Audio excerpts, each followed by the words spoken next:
that violate the futility doctrine and promise that you'll gain nothing. I have never been in a set of negotiations where we were not able to achieve an agreement that the membership ratified. That doesn't mean it can't happen, but I haven't seen it since I started negotiating in 1991.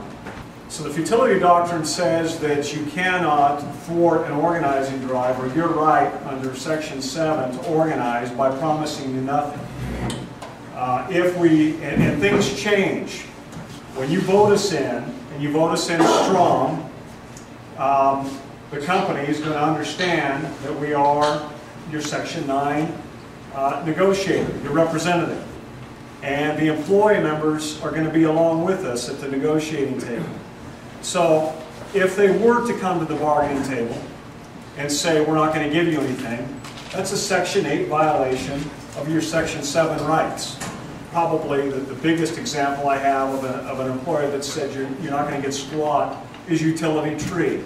Landis Mardula, gentleman in a beautiful hat in the back, Landis was instrumental in organizing Utility Tree, and they promised us that, and all of the employees, that you will get nothing.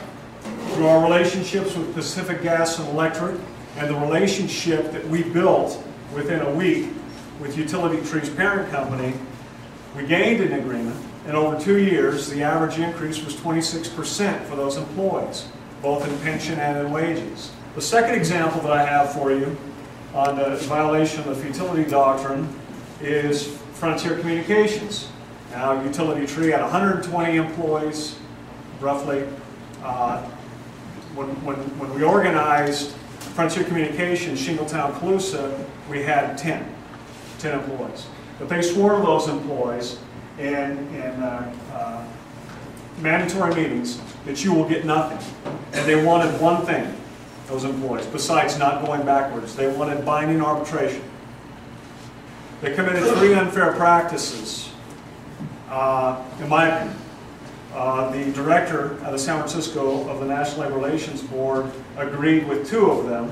The company immediately corrected those 2 areas. It was both in merit pay and incentive pay that they withheld because of the organizing drive. They told them that they were going to, the board was going to get a hold of the Superior Court, which is exactly how it would work here, if there was a serious unfair practice during bargaining, and file what they call a 10J injunction. And the company, by Superior Court, would be compelled to cease and desist any unfair practice, including refusal to negotiate immediately and come back to the table. We negotiated an arbitration clause in our first agreement with Shingletown, Calusa, Frontier Communications.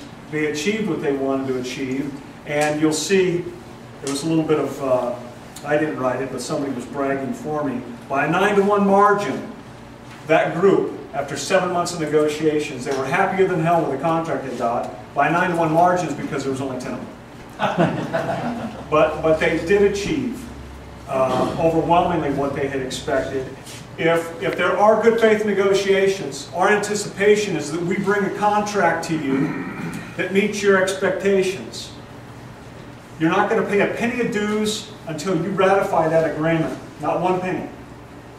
Dues are not retroactive. There is no initiation fee into this union.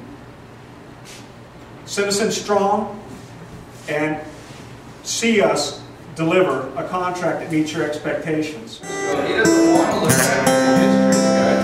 He doesn't want to go back 5 or 10 years. He wants everybody to look at this right now to make it look like he's doing something. Basically, just talking about a specific job, like specific guys, and it's just, yeah, it's a fact.